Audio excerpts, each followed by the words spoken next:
Welcome to the follow-up question. I'm your host, Michael Ashford.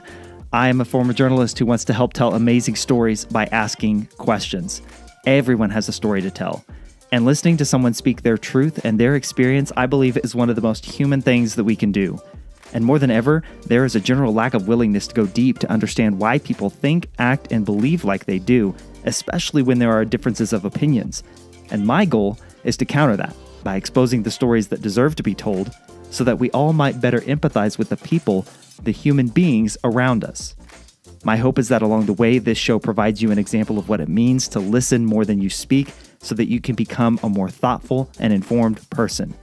Whether you're a journalist, a podcaster yourself, a blogger, someone who wants to learn how to be quick to listen and slow to speak, or someone who just likes to hear great stories, this is the show for you. And today on the show, I have serial entrepreneur, if you want to use that phrase, Michael Chernow. Michael got his start in his entrepreneurial journey really in a big way in the New York City restaurant scene as the founder of Seymour's and the co-founder of Meatballers.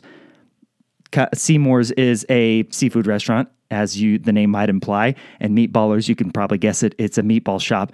But recently he has dove into, if that's the right word, dove into a different side of his entrepreneurial journey and gotten out of the restaurant side and really is focusing on fitness and health and wellness and well-being and all these things that for Mike has driven a lot of his success. He credits a lot of that to his success.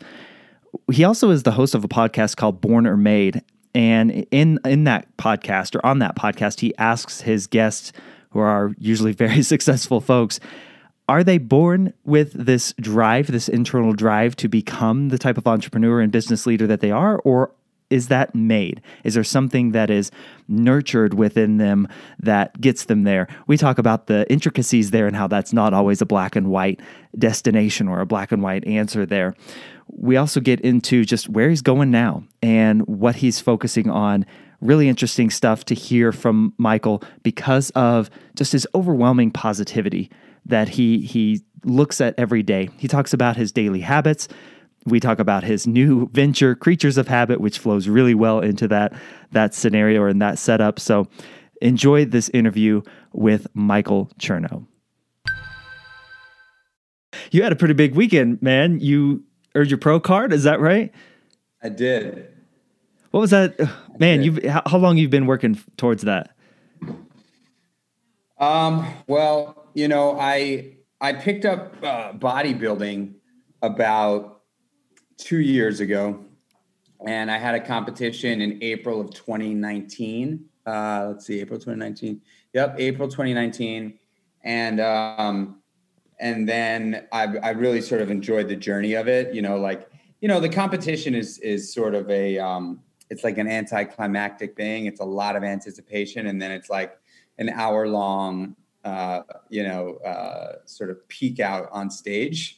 But I love the journey. And so I've been working on it. I've been working on it for 2 years, but this last show, obviously with COVID, was really, really hard to zero in on because I had a show scheduled for May 30th, that canceled. Then we chose another one in October, that canceled. And we found this one on a whim up in Maine. And so we just put it into fifth gear and just said, let's do it. We're gonna do this one and see what happens. And I'm so happy I did because it really, I won both categories, came in first place, and got my pro card. So it was well worth the work. Well, you had the summit, which was actually earning the pro card in the day of the competition, but you just said it's about the process for you. What did you learn about yourself during the process? What did you enjoy the most about the process leading up to what obviously had to be a thrilling weekend for you, man? Yeah, it's so interesting. I've been doing a lot of thinking, and really what it boils down to for me is life is just a series of mountains, and we spend most of the time climbing and walking down and very little time hanging out at the top, And so what do I learn? I learned that if you don't really appreciate and embrace the pain and the heart and the hurt of life, you're kind of bumming most of the time because we're really climbing and walking down a lot. And it's rare that we spend an enormous amount of time peaking out. So, I really am I'm an extreme guy. I'm not kind of an extreme guy. I'm definitely an extreme guy in anything and everything I do. And so, walking the walk is really how I learn. I don't really learn through reading, and I learn through experience. That's just the way I've always learned. So anything that I really want to do, I thrust myself into the actual action of it. And, I got a master class on nutrition over the last 2 years, really, seeing what we put into our body, how it affects us. And so I would honestly say that like the training component of being in a bodybuilding competition, really almost anybody can kind of do if they're a self-starter, or if they have somebody there to push them along. The nutrition element of it is very challenging. It's the most challenging. And, but it's also the most informative, because now I really understand nutrition. I really understand, what we should eat and could eat for performance. And it's been a wonderful journey. And I will say that, like, Saturday afternoon, after it was awesome to have the victory and get my pro card, because that was what I was after. But I really enjoyed the lobster roll crawl on my way back to New York, to New York from Maine, and then the big, massive cowboy tomahawk steak I had last night with my friends and family. I definitely saw that on the Instagram. So well deserved, my friend.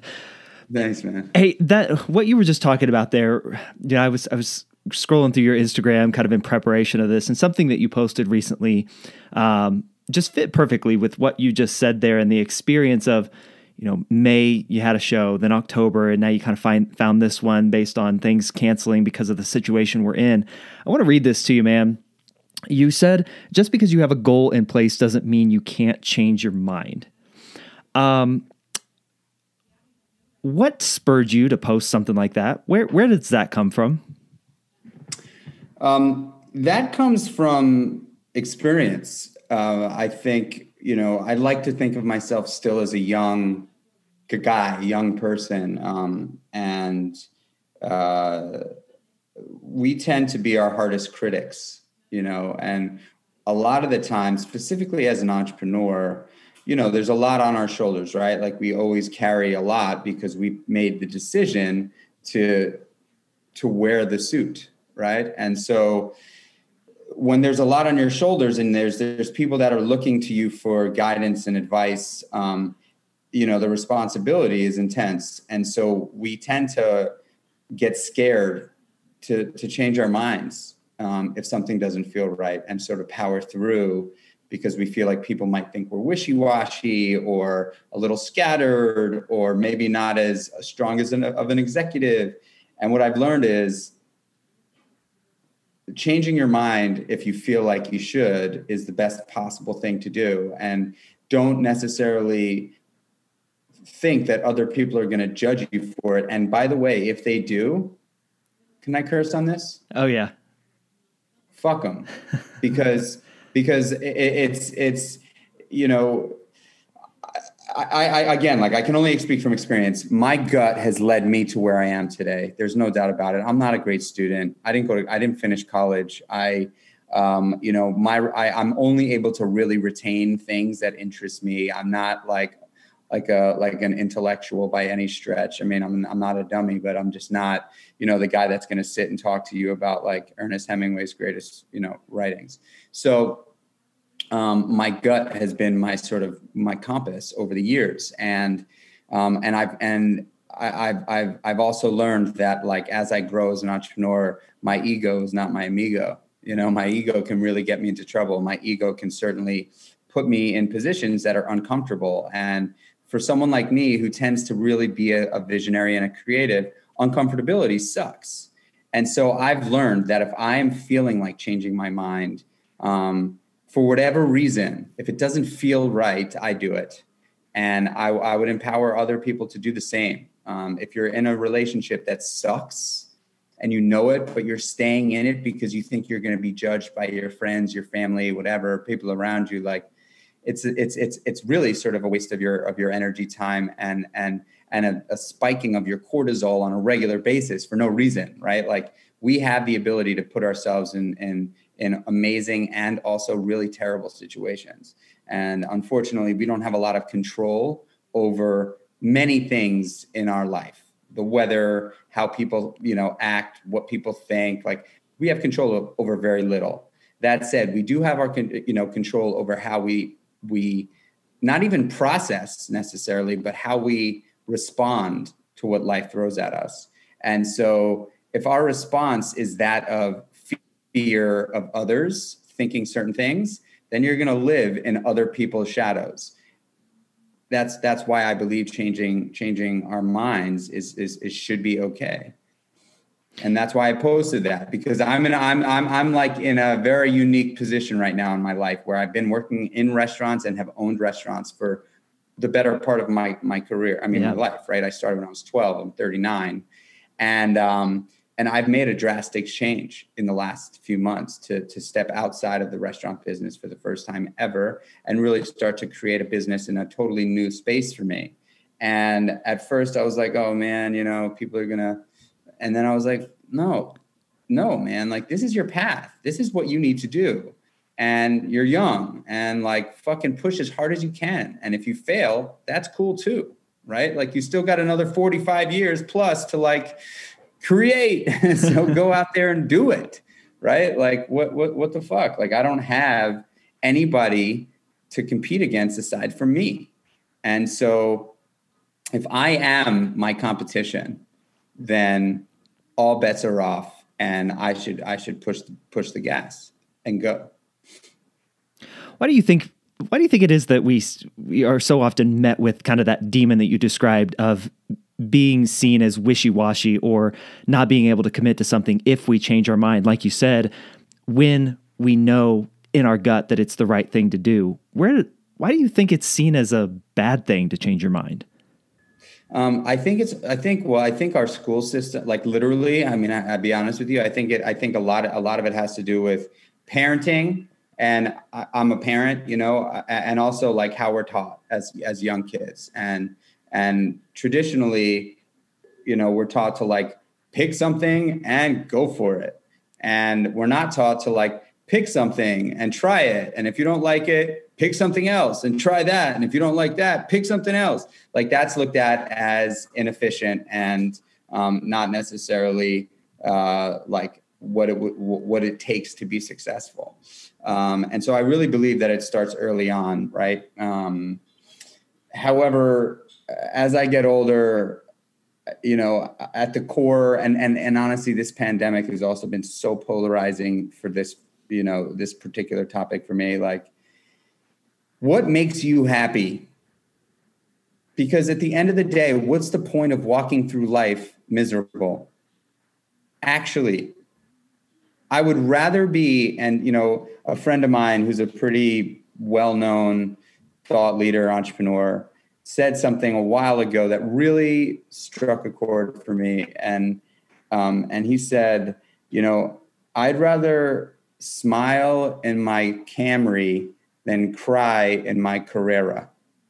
And I was like, dude, yes. Like, I would much rather smile all day long in my Toyota than cry like a baby in my Porsche, because I know firsthand that money does not generate long-term happiness. I know it doesn't. I've experienced it, and I do know what does, though.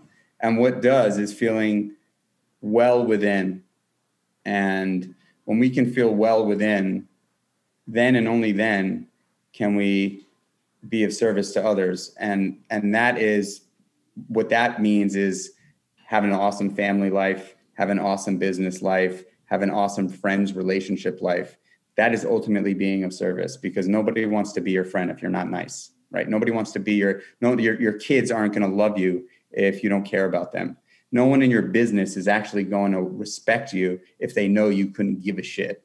And so being of service is caring.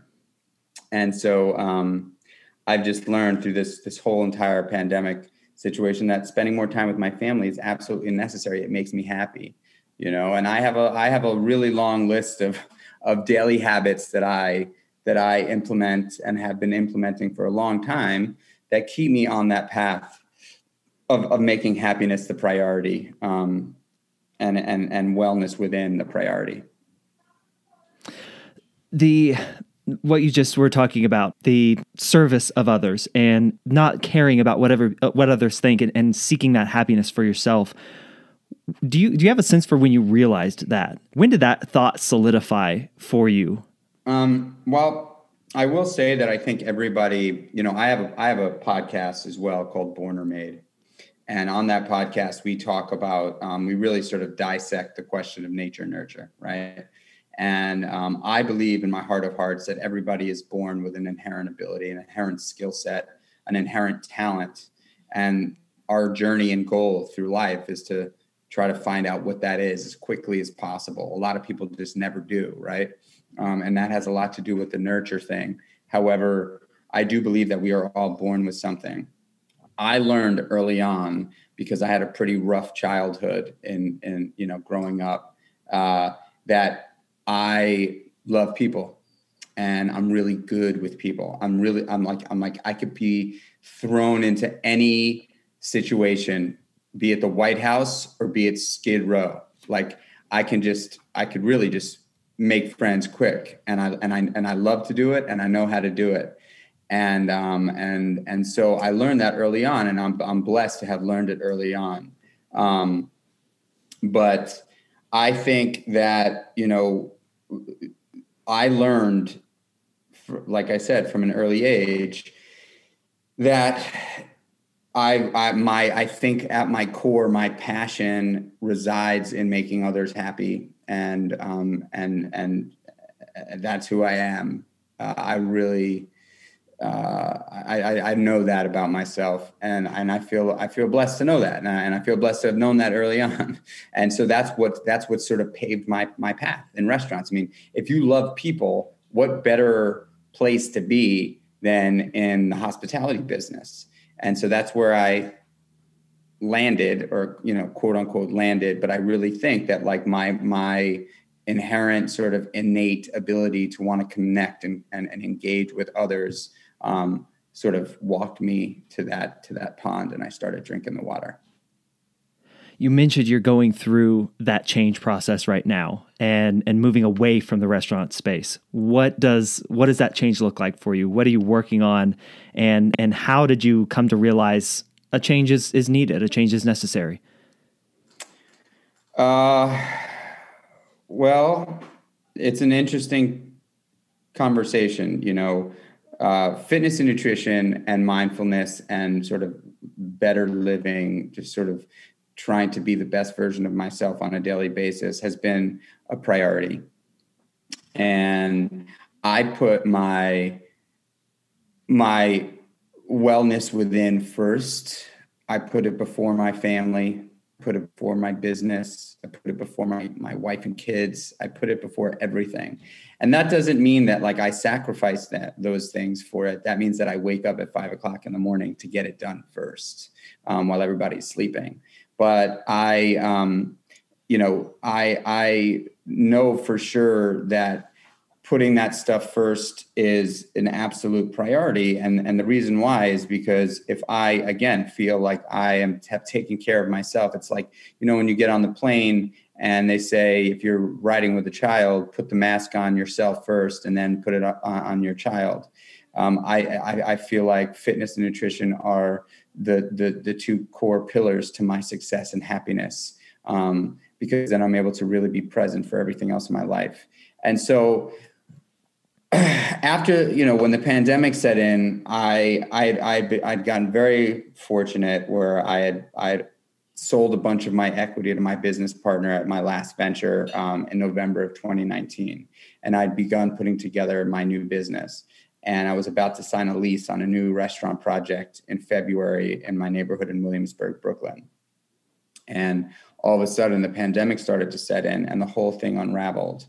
I lost, investors were like, Mikey, I love you, man, but I'm not going to go invest in brick and mortar restaurant right now in New York City. And I was like, I totally understand.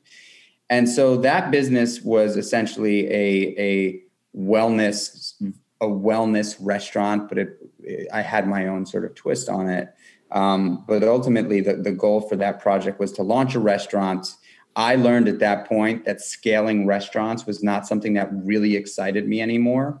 I love the restaurant environment, but I didn't love I became a construction project manager. I was finding stores, doing deals, managing the project, finding stores, doing deals, managing the project. And I was pulled further and further away from the team at the restaurant, pulled further and further away from the guests at the restaurant.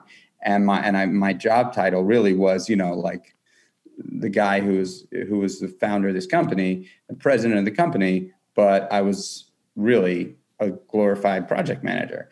And so I said, the next thing I want to do, I want to open up a restaurant that doesn't have to grow and scale through opening up more, boxes. And so I was going to open up this restaurant and use the restaurant as an incubator for a line of consumer packaged goods that would allow me to give products to people that were looking to live better lives at scale, reach a lot more people, and really develop a direct to consumer business. And so when that whole thing fell apart, I came upstate, and intuitively I was like, well, I guess I got to open up a restaurant up here. And I started putting together a plan for that. And I put Creatures of Habit, which is the name of the business that I was about to launch, on the shelf. And I came up with a new restaurant concept that I was really passionate about for being up here. And then I decided to start working with a business coach. And I was, leading up to my bodybuilding competition, I was taking these very long walks. I was taking these like long walk runs, like 4 to 8 mile long walks every day. And that's when I would schedule my time with this business coach. And she asked me a very interesting question that was so simple. She said, do you love the restaurant business? And I said, yes. And she said, do you love your experience in the restaurant business? And I paused and I was like, there are moments that I do, and then there are other moments that I really don't. And she said, well, let's parse that out. Let's understand what you love about it, and let's understand what you don't love about it. And what we found out was I love creating restaurants because I'm a creative guy, and I love building teams and developing brands and designing them and launching them. But I don't love operating them long term. And she said, well, then why don't we figure out a way for you to create great brands that you don't have to operate long-term in brick and mortar? And I said, wow, okay, well, that sounds like a good idea. And so that's when I decided to put my focus back on Creatures of Habit and go straight to product and really develop I'm working on this currently right now. I'm working on developing a real sort of digital platform and community for people that want to live great lives in a fun way, not in like this like traditional wellness, like super clean, spa-like, very like white with like seafoam green and like a cactus and some sort of like Native American tapestry. Like I'm creating, and I don't have anything against those businesses. They're obviously very successful, a lot of them, but I wanted to create something that was a lot more like me. Like I want to be like the Vans of wellness. I want to be like the in your face, like, hey, you don't have to conform to anything to live a life better than yesterday. Like you can be the skateboarder and tough guy or badass chick, that listens to like heavy metal and really sort of like put habits into your path on a daily basis that will make you better.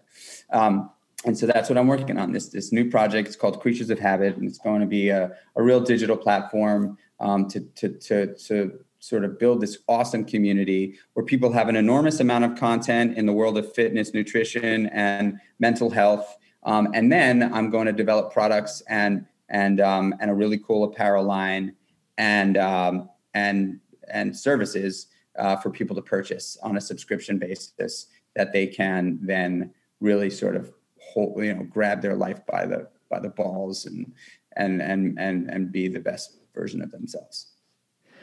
Mike, you've twice mentioned now having a coach. You had a nutrition coach who really taught you the ropes there. You just mentioned having a business coach. Is it hard for an entrepreneur and a guy whose mind is running like that all the time to take a step back and ask somebody else for their help? Well, I've also been sort of, I'll tell you, I've been sober for a long time. So I lived a crazy life, growing up in New York City from 12 years old till about 23. I was a complete recluse animal. I had an awesome time. I don't regret a second of it. I mean, maybe a few things, but really, I don't really regret much. And then when I was 23 years old, I knew that I had a lot to offer, that I was essentially I was not giving myself the opportunity to express. And so I was walking down a really dark road, and I said, you know what, I'm gonna turn this around. And I got sober. And I've been sober for over 16 years now.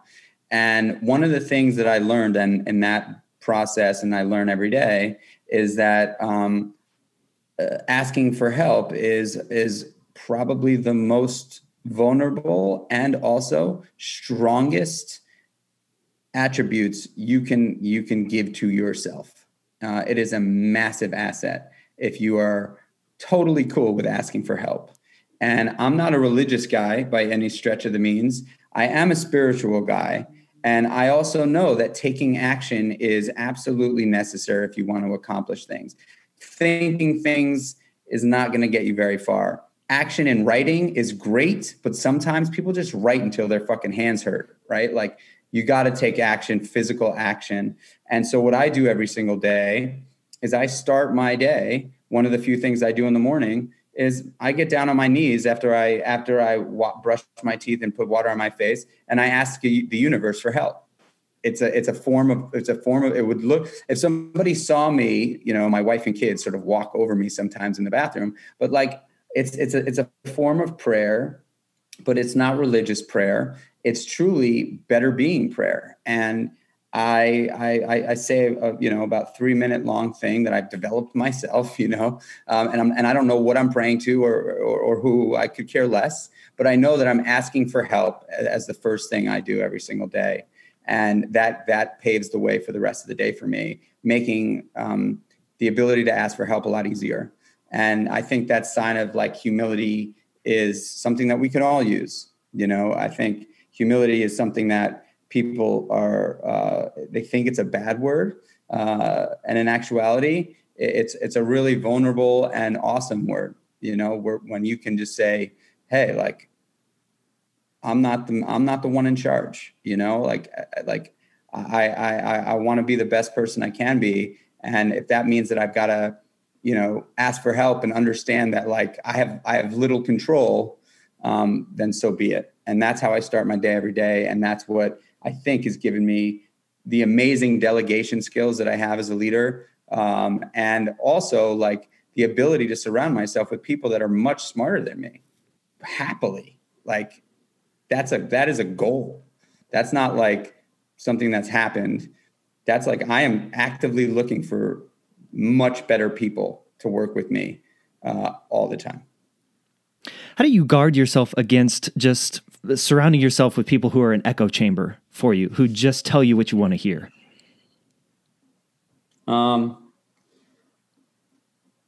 I think there are two kinds of people in this world.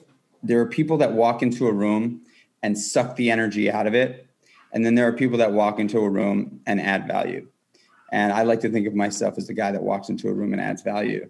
And the people that suck energy out of the room need the yes men and yes women around them all the time, because they cannot get out of their own way, and they never think they're wrong, and they're always the smartest person at the table.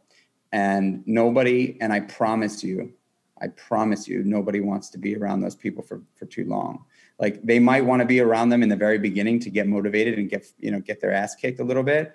But like, that's why, in the military, boot camp is only a short period of time. right? Like it's not for the whole time you're in the military. It's like right in the beginning, you get your fucking ass kicked, and then you get some respect, and now you want to sort of be on a team.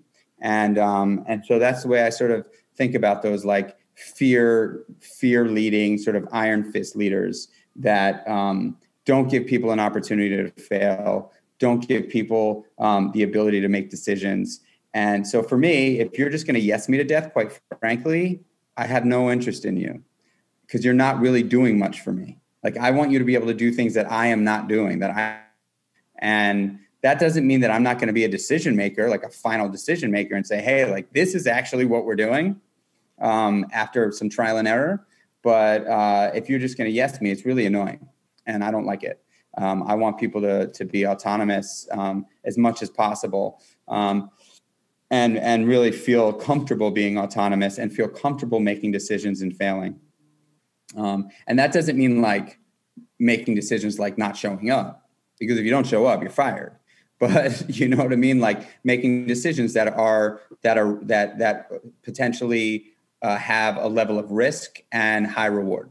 And so I'm all for that. The yes people don't inspire me at all. What about the reverse? How do you respond to criticism? That's a good question. For years, I'm a kind person, right? And so, being that I'm a kind person, I'm also a sensitive person, and at times an emotional person, and I'm very aware of those things. And so, those are things that I've certainly looked to work on, and I'm constantly looking to work on over time. Negative situations are my oxygen. I love being put in tough situations. Negative people are my kryptonite. I do not perform well in a group of negative, sort of like, skeptical, pessimistic people. Like people that walk into a room and always plan for the worst. I don't gel well with. And so criticism is something that I look for. I look for people to sort of blow holes in my ideas, because I think that that's the only way we learn. But sort of arbitrary negative thinking doesn't do anybody any good. It's like I always say, because I've worked with a bunch of these people, I always say, and I go back, sometimes I use like sports analogies, right? Like you could be the worst team in NFL football for years on end. Like, let's just say let's just say the Browns, right? For years and years, it's like the fucking worst team ever. But I guarantee that every single pre-game meeting, they are in their locker room, walking onto that field with every single intention to win that game. I promise you that the head coach and the captain of that team is not saying to everybody in the room, all right, everybody, let's get out there and just not lose. Just not lose. Let's not think about winning. Let's just not lose. We suck, and all we got to do is defend ourselves.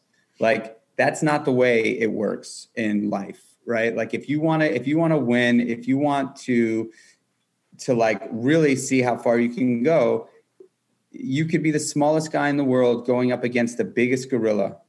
And if you walk in there with an intention to win, you have a shot. And that's the way I look at it. I'm a little guy, in a monstrous world of people trying to do great things. And so I am probably just about the most optimistic dude on the planet.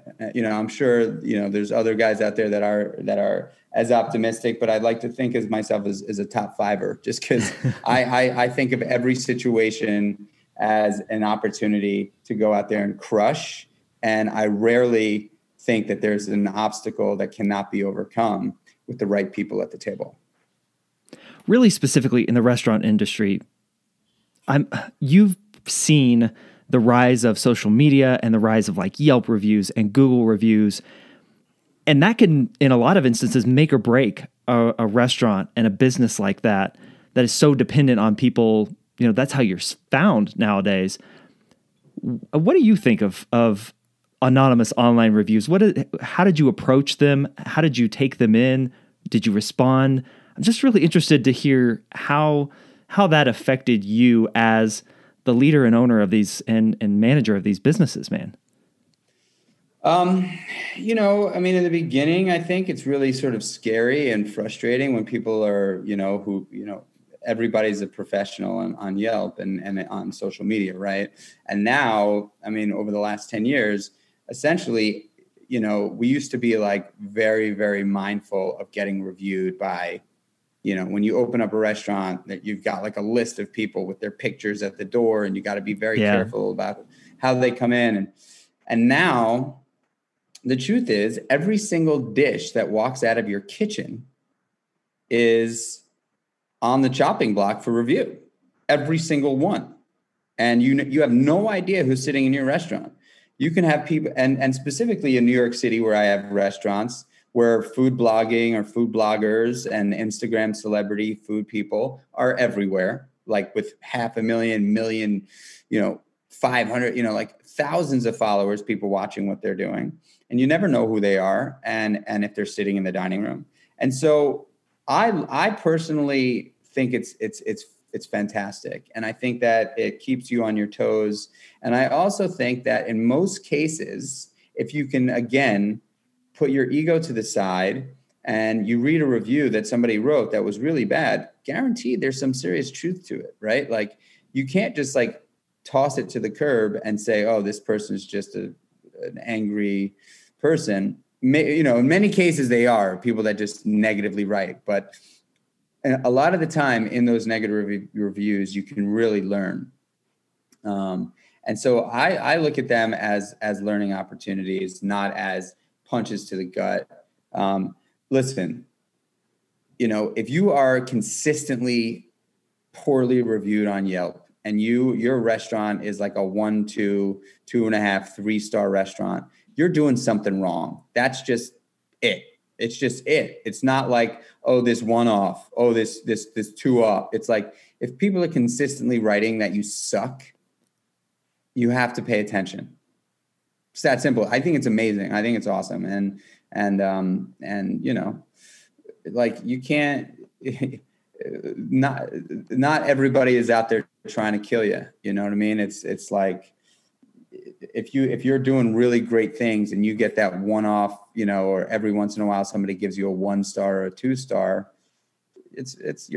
we're like living things, right? Like we fuck up, and it should be expected. But if it's a consistent thing and you're constantly getting like bad reviews, then you should be like, oh shit, I got to change. How much of your restaurant success do you then attribute to habits? As you've talked about, your new business is called Creatures of Habits. How much of it is just habitual repetition of the things that you believe in that work? And this is kind of a, NPR How I Built This with Guy Raz kind of question, but how much of it is luck and maybe not luck, but just the overwhelming desire to get it done? Like, what do you attribute your success to in that? Well, I am a deep diver and I'm a real restaurant practitioner. I've been working in restaurants. It's the only job I've really ever had in my life. And so one thing that I've also really learned to understand about myself for years as a bartender is that I'm a great listener. And I really listen to what people want. And so I think, and I'm also like a New York City guy, right? That was born in Manhattan, raised in Manhattan, the epicenter of culture. In the United States for sure. But like globally, we're sort of considered, just this like epicenter of culture, and in all genres: fashion, music, entertainment, business, just all genres. And so as a kid, I always paid attention to what was relevant. And I don't know, that was something that I was just interested in. That's one of my born sort of talents, right? Like I always paid attention. I remember very clearly all through my, childhood and like into my teens and early 20s, I would go sit outside of specific places downtown, whether it was like Balthazar or back in the day, Pottery Barn on Houston and Broadway, or just specific spots in downtown New York. And I would sit there with headphones on and I would just watch people. And I wasn't like consciously looking to see what people were wearing or how people were acting, but I think subconsciously I was really curious. And that's another thing that I am. Like, I'm like a real hunter. I'm very curious. I'm like a life hunter. I love to see what other people are doing so that I can then sort of, allow that to brew inside and potentially inspire some sort of idea. And so I would sit down there and watch what people were doing. And so I think I paid close attention to what people want. And I think that's a big reason. That was the big sort of asset in my success, of really listening to what people want and knowing what's relevant and knowing what's cool. And then, I'm a nice guy, so like putting, because I have this sort of creative gene and ability to create cool things, then you put a guy who's passionate and kind at the helm of it, and I'm able to get people excited about it. And I mean the team that I bring on to help me launch it. That I think is the biggest component of my success, is really being able to curate a great group of people to help me launch a business, and then get them so excited to be part of something that they want to wear the jersey and drink the Kool-Aid, because I drink the Kool-Aid. I mean, I make the Kool-Aid, I drink the Kool-Aid. And I think that that's another component. So like, years ago, if somebody was working at the meatball shop, and there was just a small restaurant on the Lower East Side, and we had a few of them, but like they were really proud to say that they worked at the meatball shop. And the same thing for Seymour's, they're just proud, like I make people, I go out of my way to give people the tools to feel pride in their job. And then, of course we play like great music and people really know the product. And so do I think that there's a level of luck? Absolutely. I think that there's a level of luck in any success, in timing. But I do think that, experience really does, open up massive doors, and that's why, when celebrities are like, oh yeah, we're going to go open up a restaurant, and then they do it and it's like hot for 6 months. And then it's like, because it's really hard and you have to know what you're doing, and you have to be involved. Like, you can't be on the sidelines, if you're running a restaurant that you want to be successful. I mean, you got to think about it. Like, these are living things that you hope last a very long time. And you have to give people a reason to want to come back all the time. Yeah. And so that means that you have to be on your A game all the time, because the only way to be successful in a restaurant is it's not really getting people through the door, although that's very important, but it's once they're there, giving them a memory to last forever. Like when people ask me what I do, I say I'm a memory maker. That's what I do. I make memories for people. And sometimes those memories are bad, which sucks. And other times those memories, and I hopefully more times than not, those memories are incredible. And that's what keeps people pumped to want to come back. And I think that memory making philosophy applies to any business, right? Like, business is storytelling. And if you don't have a story, it's evident right away. And even if you do have a story, but you don't know how to tell that story, it's evident right away. But if you have a story and you know how to tell it, people want to listen, and they want to continue to listen. And I think that is something that's very important to make note of. You mentioned your podcast, Born or Made. Why is it so important to you to ask that question? Are entrepreneurs born or made? I don't think it's important to me to ask that question. I think it is an interesting topic of conversation, because I really ponder this idea of inherent skill sets. And like, if you're pushing a boulder uphill and it keeps falling back down on you and rolling you over, but you get back behind it and you push it back up and it's just not going anywhere, well, then maybe that's not something that you were meant to do, right? Like, not saying that there's not something out there that you are meant to do, but if you keep on pounding your head against the wall and it's not going anywhere, maybe my podcast would motivate you to try something different and sit back and say, hey, what is it that I am really good at that I don't put any work into? I'm just naturally good at, right? And that's really it. Cause like when you think about like an artist, right? Like a fine artist, I could, if you put a paintbrush in my hand and told me to paint, like I could put some paint on a piece of paper, but I'm not going to paint something awesome. I'm not. I don't have that ability. And maybe if I spend years practicing, I could have it, but it would never be as good as Van Gogh. You know what I mean? Like, Michael Jordan, like that guy, right? Like no one's ever been as good as him.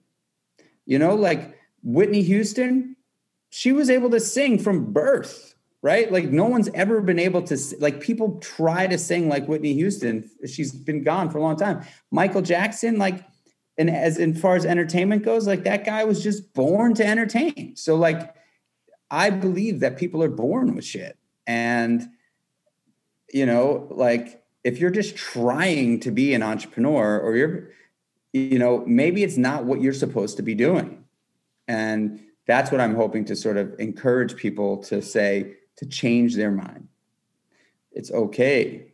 It's okay to change your mind. If you feel like you have to do something because you were propelled by your parents or propelled by your friends or what society says, and it's just not working.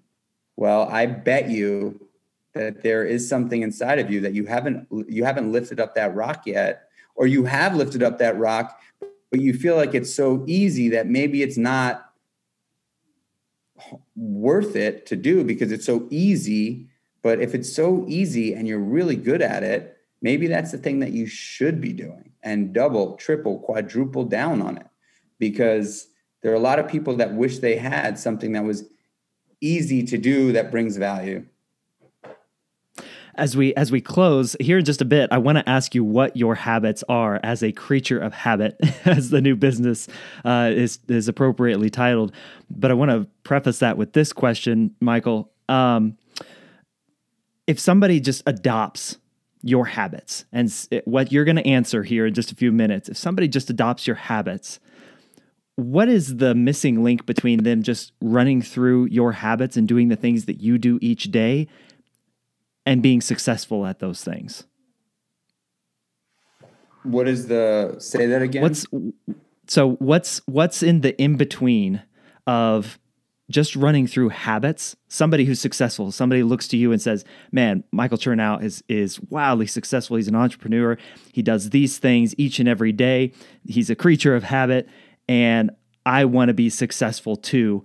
What's the missing link between just doing and repeating habits each and every day, knowing that, like you said, you could paint for a long time and probably get a little bit better at it, but then actually being successful with it? What fills in the gap there in your mind? Well, I think so. First of all, I'd like to say that habits can be good and bad, right? And so when you start putting good habits, whether they're your own that you've developed or that those that you've adopted, when you start putting good habits into your daily routine, those good habits will ultimately, no matter what, contrast with bad habits, right? So if a habit that you want to put into your life is wake up early, well, it's going to be really hard to wake up early and wake up late. You know what I mean? If a habit that you put into your place is upon waking, the first thing you do in the morning is open your eyes and smile as big as you possibly can smile and hold it for 15 seconds and really laugh at yourself, but do that, it's going to be really hard to also wake up and hate yourself, because a lot of people do that. And so these habits that I've put into my life that I do every single day are not habits that are necessary for everyone, but they've certainly given me a sort of it's like dropping little wins into my life throughout the day that keep me positive and that keep me going. People always ask me, how do you stay focused? How do you stay motivated? How do you? And my answer to them is habits. I developed a system of habits that I have that take me through my day in mindfulness, in nutrition, in fitness, that really are things that I've come up with on my own, but that have given me a platform and a foundation to do whatever else I want to do in a positive way. And so I would say that, like, if I'm able to hand somebody a list of habits and say, hey, like, these are for you, you can do them, and I promise you, you will be better. You don't have to do them forever, but if you want to use these as a foundation to start developing your own habits, or to give you the space to develop confidence in yourself, to do what you want to do, as opposed to doing what you think other people think you should do, then I've been successful. And so, you know, I think a lot of people don't live habitual lives. Structure is everything. When you think about, and I'll go back to sports real quick, like when you watch, and I'm a football fan, obviously. Yeah. Same here. If you're not, you know, a football fan, but you watch a football game and you see the quarterback go hike, and then all of a sudden, all these people just start running. If you don't think that every single step and movement is scheduled and planned, so that when the front line, the offensive line, runs out onto the field, the quarterback knows exactly who is going to be where. It looks chaotic, but it's actually insanely structured. It's insanely structured. Now, the teams that don't have a great harmony don't win, because that structure tends to not work. And they lose, and they don't like losing, and it sucks.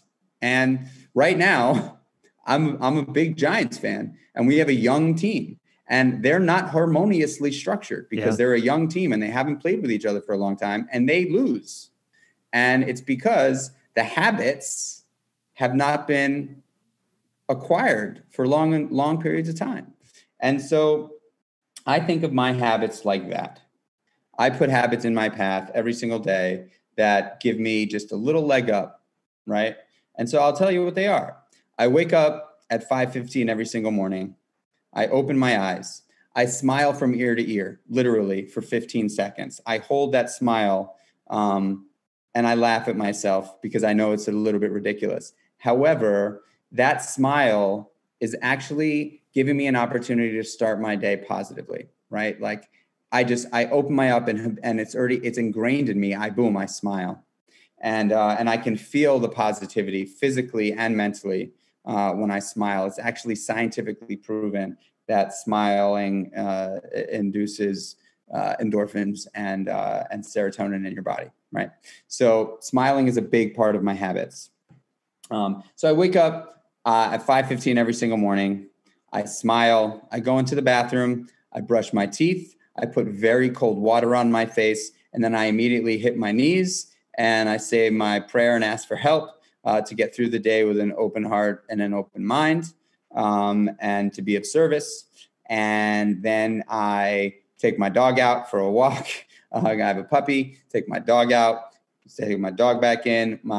Sometimes my kids are up at that point. Sometimes they're not. If they are, I make sure to give my wife and kids a big hug. That's a big one. And if they're not up, then I have my black coffee or my pre-workout, and I go right into the gym. And I'm typically in the gym by 6:15 every single morning, and I work out. That's a big one for me. That habit, that early morning, fasted, no food in my belly, into the gym, workout. And I listen to, this is where I get my content, typically when I'm working out. So I'll listen to podcasts, listen to audiobooks, listen to some new music. That's when I take in content. And I work out anywhere, depending on what my goal is, anywhere from an hour 15 to 2 hours, depending on if I'm working on a physical challenge of some sort. And then I come out of the gym and I, if my family's in the room, I hang out with them for about 15 minutes. And then the first thing I put into my body is Athletic Greens, which is a green superfood powder. That is the first thing that enters my body pretty much after I train. And then I have the exact same breakfast every single morning, which is going to be a product that I'm going to sell at Creatures of Habit, which I'm really excited about. That I'll leave till when I'm ready to sell it. All you got to do is watch your Instagram, man. You post about it all the time. I could tell you what it is. You know what it is. So I eat that every single day. It's one of my favorite meals of the day. It's delicious. It's the perfect nutrition and macro split for starting your day. And then after I train, after I have to do that, I go upstairs. I take a shower, 30 seconds in warm water and about 3 minutes in ice cold water. Take an ice cold shower. And then I get dressed. And then I do something called the stop smile right before I start getting into work. And the stop smile is a habit that I developed. And the S stands for smile. The T stands for transform. The O stands for observe. And the P stands for proceed. And so that takes me about a minute and a half. And it's basically, I stop what I'm doing. I close my eyes. I take a deep breath. I smile. I transform from my early morning routine to my work routine. I observe that transformation while I'm smiling. And I take another big, deep breath. I let it go. And then I get into my day. And so I use that stop smile habit a number of times throughout the day because stress, anxiety, all sorts of shit, follows me around, right? We're human beings. And so when I feel that coming on, I do the stop smile and it works. Actually, it works. And so those are a few of the habits that I have in my life. But, I'm like nutritionally, I'm a very habitual guy. I never sacrifice flavor in food ever, ever, ever. I refuse to eat not tasty food, but everything that I eat is very nutritionally dense and serves a function. And so I Monday through Friday typically eat the same breakfast, the same lunch, the same snack in between breakfast and lunch, the same snack in between lunch and dinner. And then dinner is a little bit of a wild card in terms of the protein and the vegetables that I eat.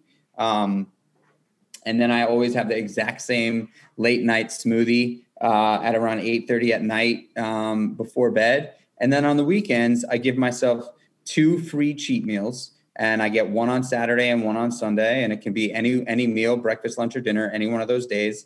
I try to keep the cheat meals higher in carbohydrates than in fat, because fat is, I'm not like a big fan of the fatty stuff, because that stuff really does, make a difference in your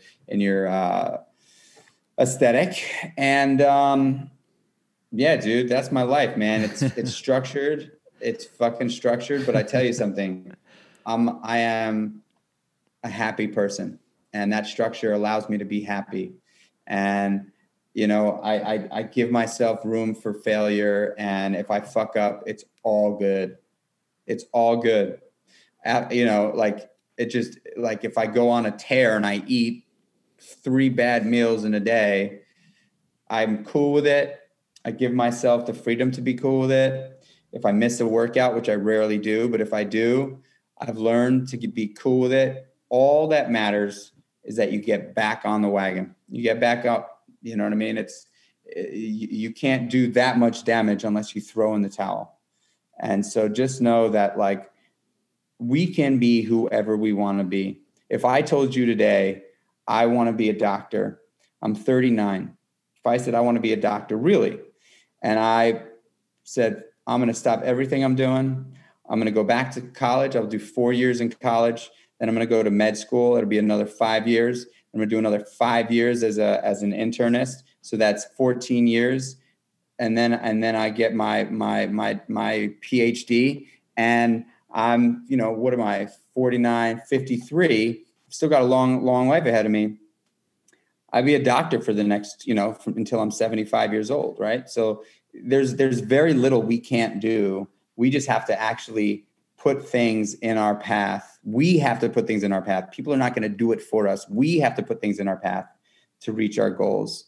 And the only other thing that I would leave with is this. Don't think about the girth of a goal. It is a daily operation. You have to wake up every single day and look at what the day has in store. Don't think about tomorrow. Don't think about next week. Don't think about next month, next year. It's about, if I can get through this today and do this today and stick to the plan today, that is honestly all that matters. And if you're even struggling with the day, well, then you strip it down to the minute. If I could do this right now, I'm making headway. When you talk to endurance athletes, and I've run marathons, so I know this sort of philosophy. You don't think about, when you're on mile 2, you don't think about mile 20. If you're struggling at mile 7, you think about mile 8. It's about setting up these little landmarks that you can just, boom, get to the next one, boom, get to the next one, boom, get to the next one. And that's why I have 6 meals a day, because I have my first meal, and then I have a snack, and then I have my second meal, and then I have a snack, and then I have my third meal, and then I have my fourth meal. And that allows me to stay on the beam. I'm never like, oh, I'm so hungry, I gotta grab something bad. Anyway, I've talked enough. This was awesome. Now, I've got one more question for you, man, and it kind of throws it back to you. With everything you've detailed in terms of your experience and what you've done and created, what is a question that you wish you were asked more? Wow, that's a good question. I think I get asked how a lot. I get asked why a lot, but I never get asked, is it really possible for me? Because I would always say, yes, it is. If people were to ask me more about can I do this? No one ever asked that question. Can I do this? People always ask me, how do you do it? And I can obviously, answer that question because I live it every day. But I wish people would stop asking about how others do it and ask if it's possible for them, because that's ultimately what they want to know. They ultimately want to know if it's possible for them. And my answer to that question over and over again, unless it was like someone who didn't have legs and they were asking me if their legs would grow back, I would probably say, no, I don't think that that's a possibility. But if people were to ask me, hey, do you think I can do this? And that's why, I work with a few people, I coach a few people, and I always ask, do you believe that you're going to be able to do this? And some people are like, I don't know. And that's when I say, well, then you need to change your fucking mindset, because that I don't know isn't going to get you anywhere. People can do whatever they want to do. That is the truth. Life is long, man. I hate the term life is short. Life is long. You could fail many times. Many times. I have. How was that? That was good, man. Mike, thank you so much for doing this. I appreciate it. As always, I know you're a busy guy. This was great stuff, man. Thank you so much for sharing your story. Thanks for having me, man. Many thanks to Michael for his time today. Please do me and Michael a huge favor and share this episode with someone you know who might also find some value in listening to our conversation. Share this episode with your network. Help spread the good word about the importance of asking more questions. And if you have it in your heart, please leave a rating and review of the show wherever you might be listening. If you ever like to contact me, please email me, michael@thefollowupquestion.com, or visit thefollowupquestion.com and contact me through the website. Also, subscribe to the newsletter at thefollowupquestion.com/newsletter. And when you do, I'll send you my free guide, the 10 follow-up questions guaranteed to keep a conversation going. And you'll also be the first to know about new content, fresh tips, tricks. That's all free when you subscribe at thefollowupquestion.com/newsletter. I'll catch you on the next episode of The Follow-Up Question. And until then, keep asking questions.